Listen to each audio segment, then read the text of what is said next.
اعوذ باللہ من الشیطان الرجیم بسم اللہ الرحمن الرحیم الحمدللہ رب العالمین والصلاۃ والسلام علی محمد وعلی آلہ وسلم۔ انشاءاللہ آج ہم مطالعہ قرآن کا آغاز کریں گے اور اس میں سب سے پہلے سورہ الفاتحہ۔ سورہ الفاتحہ ایک مکی سورت ہے، شان نزول کے لحاظ سے 5ویں، جبکہ ترتیب کے لحاظ سے پہلے نمبر۔ اس میں کل 7 آیات ہیں۔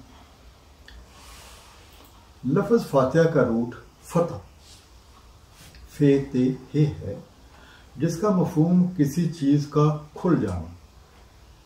اس طرح فاتحہ سے مراد دیباچہ، پیش لفظ یا ابتدائیہ کے ہیں، جس میں کتاب یا کسی بھی مقالے میں موجود علوم کے بارے میں ایک مختصر مگر بہت ہی جامع انداز میں معلومات بیان کی جاتی ہیں، اور باقی تمام کتاب انہی نکات کی تفصیل بیان کرتی ہے۔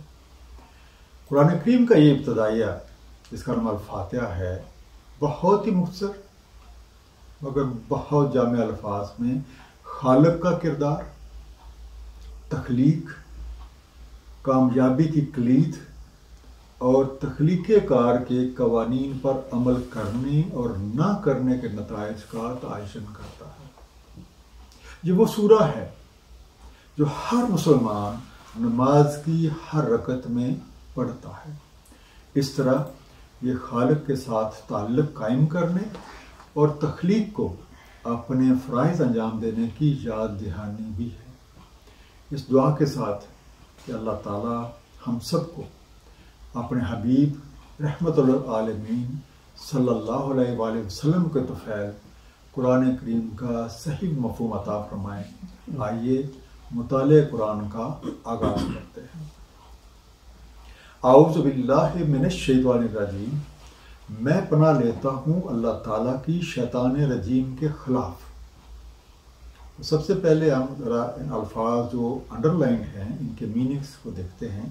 اعوذ، میں پناہ لیتا ہوں یا میں پناہ میں آتا ہوں۔ انگلش میں آپ کہہ سکتے ہیں I seek refuge اور I seek shelter۔ باللہ، ساتھ اللہ کے،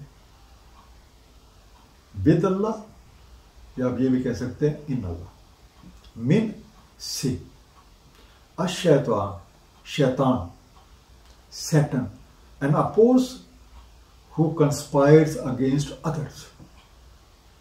رجیم، رجم شدہ، الگ کر دیا گیا، damned، آؤٹ کاسٹ۔ اب اس آیت مبارکہ کو طاؤس بھی کہا جاتا ہے۔ یہ سورہ فاتحہ کا حصہ نہیں ہے، لیکن ارشاد ربی کے مطابق مطالعہ قرآن شروع کرنے سے پہلے اس آیت کی تلاوت کرنا لازم ہے۔ جیسے کہ سورہ نحل کی آیت نمبر 98 میں ارشاد ہے فَإِذَا قَرَأْتَ الْقُرْآنَ فَاسْتَعِذْ بِاللَّهِ مِنَ الشَّيْطَانِ الرَّجِيمِ۔ بس جب بھی آپ قرآن کریم کی قرأت کریں تو پناہ لے لیا کریں اللہ تعالیٰ کی شیطان رجیم کے خلاف۔ پناہ کی ضرورت اس وقت پڑتی ہے جب ہمیں کوئی ایسا خطرہ لاحق ہو جس سے ہم خود نہیں نبٹ سکتے، اور ہمیں طرح طرح کے خدشات اور طرح طرح کی دھمکیوں کا سامنا ہے۔ اب جن شیطانی دھمکیوں کا ذکر قرآن کریم میں موجود ہے ان میں سے چند ایک یہ ہیں۔ سب سے پہلے خود غرضی پر مشتمل خواہشات، فطرت کے فیصلوں کے خلاف بغاوت کی خواہش، ایسے جذبات جو اخلاقی اقدار پہ حاوی ہوتے ہیں، برائیوں کی اکساٹ، منفی خیالات، پرتشدد جذبات، خود پرستی، غرور اور تکبر، افواہ سازی، نفرت، اچھائی کے کاموں میں رکاوٹ، معاشرے میں انتشار پھیلانے کی خواہش، دوسروں کو احکامات علیہ کی خلاف ورزی پہ آمادہ کرنا، بری صحبتوں کو آرگنائز کرنا،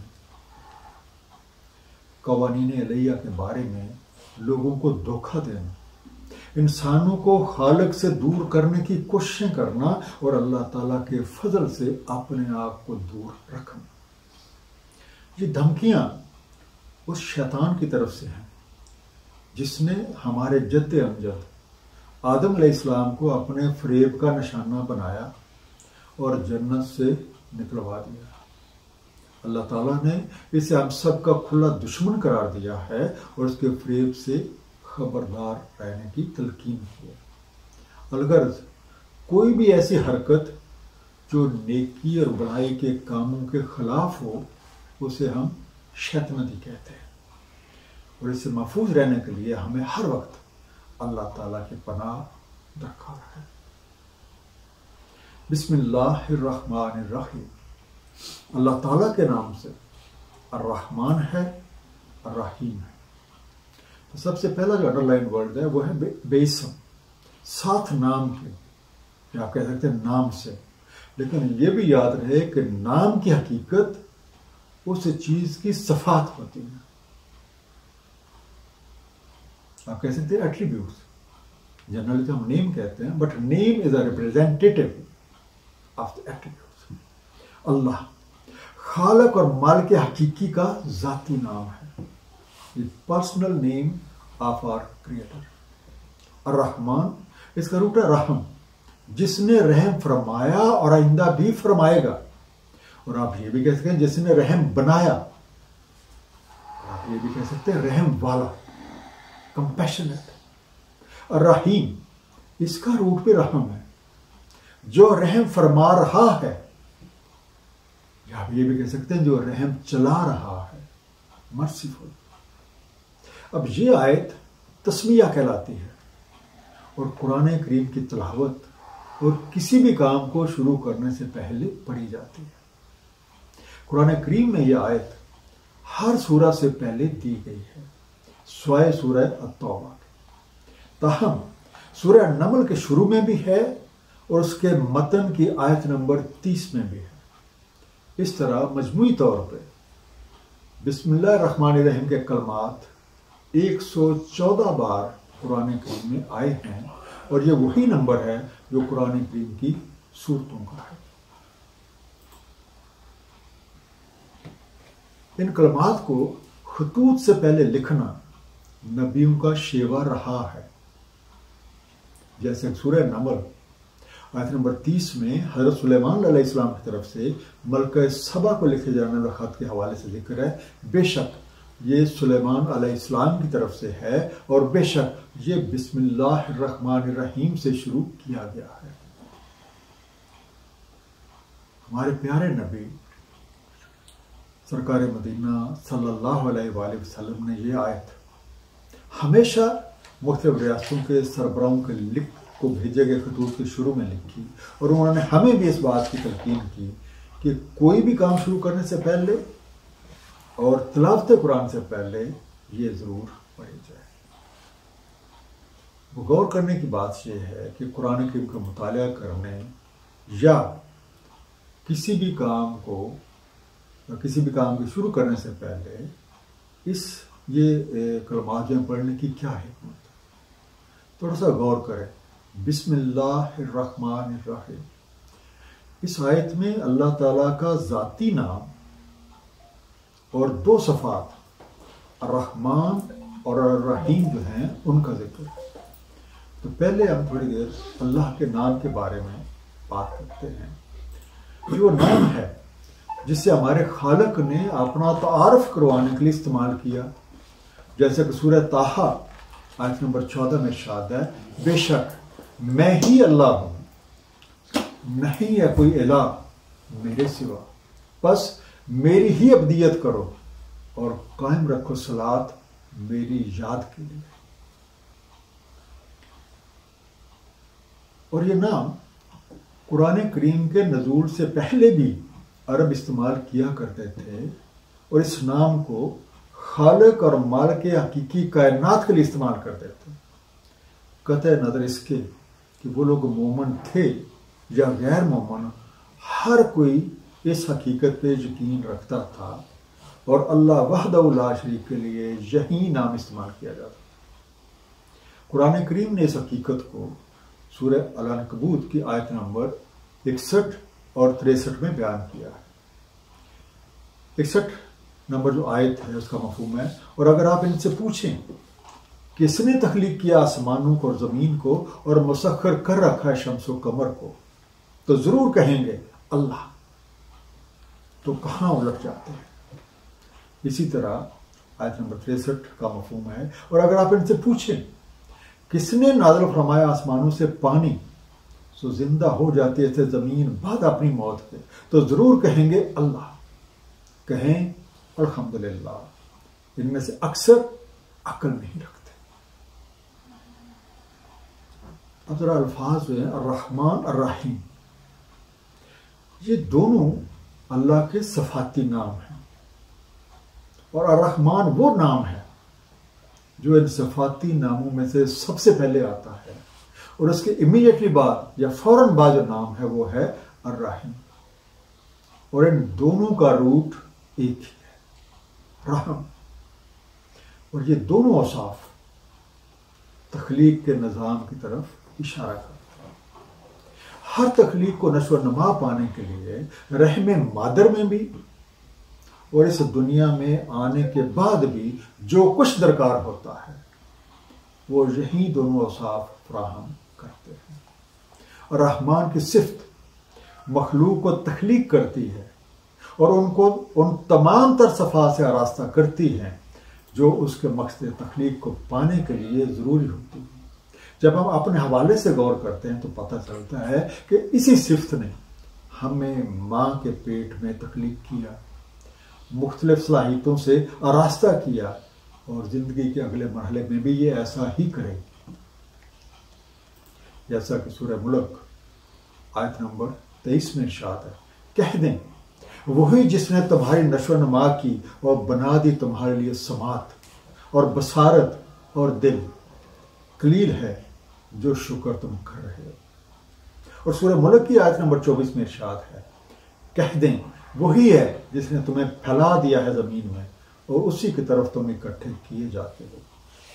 صفت الرحیم تخلیق شدہ مخلوق کو اس کی زندگی میں درکار تمام وسائل مہیا کرتی ہے۔ یہ وہ صفت ہے جو اب ہمارا خیال رکھے ہوئے ہے اور ہمیں ہر طرح کے وسائل مہیا کر رہی ہے۔ یہ مختصر سی آیت اس بات پہ روشنی ڈالتی ہے کہ اب اللہ رب العزت نے یہ کائنات انتہائی محبت اور پیار سے تخلیق کی ہے، اور یہ پیار رحمت اور مہربانی مستقل بنیادوں پہ جاری ہے۔ ان تمام مفاہیم کو جب آپ ذہن میں رکھتے ہیں تو بسم اللہ الرحمن الرحیم کا مفہوم کچھ یوں بنتا ہے، اپنے احد اور مالک حقیقی اللہ تعالیٰ کے نام سے جس کی رحمت کے جوش نے تخلیق کیا اور جس کی عظیم نعمت ازل تا ابد ساری کائنات میں جاری و ساری ہے، میں اپنے کام کا آغاز کرتا ہوں۔ یہ مختصر سا جملہ اس کائنات کے خالق و مالک اللہ تعالیٰ کی وحدانیت اور خالقیت کا اقرار بھی ہے، اور اس میں اللہ کے اسماء الرحمہ کو واسطہ بنایا گیا ہے، اور یہ جملہ برکتوں اور رحمتوں کی ایک دعا بھی ہے۔ جب ہم بسم اللہ الرحمن الرحیم پڑھتے ہیں تو دراصل اللہ کی بندگی کا اقرار کرتے ہوئے اپنے کاموں میں اس کے اسماء الرحمہ کا واسطہ لاتے ہیں، اس سے حفاظت، برکت اور صحت مانگتے ہیں، اور اپنے کام یا اپنے کوششوں کے معنی برخیز نتیجے اور عافیت کی دعا کرتے ہیں، اور یہ سارے نکات رحمت کے اجزاء ہیں۔ آئیے اپنی دعاؤں کا آغاز، اپنی تعلیم کا آغاز، اپنے کاموں کا آغاز، اپنے فہم کا آغاز، اپنے ادراک کا آغاز، اپنے وجدان کا آغاز، اپنے انجام کا آغاز اللہ تعالیٰ کے سامنے سر جھکا کر اس دعا سے کریں، بسم اللہ الرحمن الرحیم۔ اے اللہ، دلوں کی فکر کو دور کر دینے والے، غموں کو کھول دینے والے، اے بے قراروں کی پکار سننے والے، اے دنیا و آخرت میں رحمت فرمانے والے رحمان، دونوں جہانوں میں رحم کرنے والے رحیم، مجھ پہ تو ہی رحم فرمائے، تو مجھ پہ رحم فرما، ایسی رحمت فرما جو تیرے سوا سب سے مجھے بے نیاز کرتا ہے۔ ہمیں اپنے حبیب کی وساطت سے قرآن کریم کا صحیح مفہوم عطا ہمیں یا رب العالمین۔ بسم اللہ الرحمن الرحیم۔